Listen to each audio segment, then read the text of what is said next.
I'm taking a look at the Kingston Fury DDR5 32GB, the kit, the two 16GB sticks running at 6000 MHz, a perfect update if you want faster performance, smoother multitasking, and a more responsive gaming experience. Right off the box, the modules look premium, solid heatsinks, a clean design, and the liquid and the build quality you expect from Kingston. Installation is simple, so both sticks into your DDR5 motherboard, enable XMP and XPO in the BIOS, and you're instantly running at the full 6000 speed.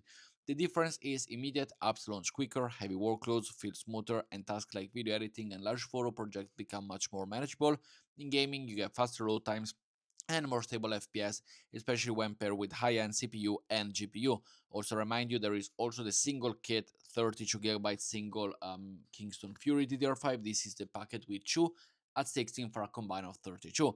With 32GB, you have plenty of headroom for modern titles, streaming, and complex creative work, all without worrying about slowdowns. And thanks to the DDR5 improved efficiency and bandwidth, everything it feels faster and more responsive.